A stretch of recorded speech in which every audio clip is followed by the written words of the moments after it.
How's it going tonight? Well, hopefully you guys and gals had an amazing day out there. I did the best I could, you know what I'm saying? It was a really good day for sure. And yeah, so last night, I was kind of talking and I was like, yeah, I don't even know what Bible verse or whatever that's even from. I am that I am, right? God said to Moses, his name was I am that I am, and it comes from Exodus 3:14.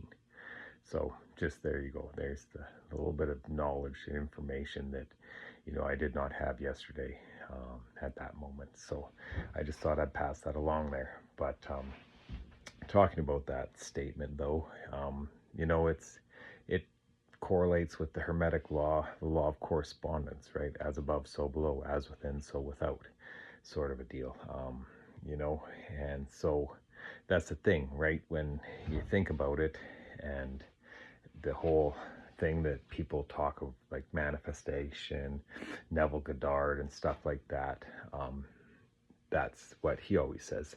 It's the accessing the I am timeline, basically, which is accessing your own God self source, because we are all source. We are all a part of God. We're made in His image, so they say, right? In the Bible and stuff, right? That's what it is. But like I've said before, if it's God's word, but whose hand wrote it? Some being.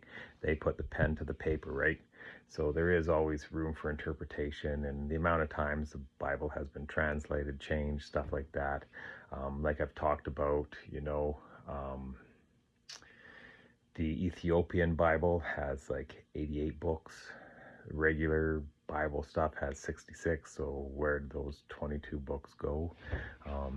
But again, I'm no theologist or anything like that. I just, like to research interesting topics and things like that. The one thing I do know for sure, though, I am is very powerful. Anything you say behind it comes to fruition. That's just how it works. It's an immutable law of the universe, So if you've never looked up like the 7 Hermetic laws, it's something worth checking out, because that's how the world runs. And the more things research, more things I practice, more things I do, it's just it's irrefutable evidence that is what runs this simulation game, whatever you'd like to call it, that we reside in. So, step out of the NPC and step into the player control, your God self.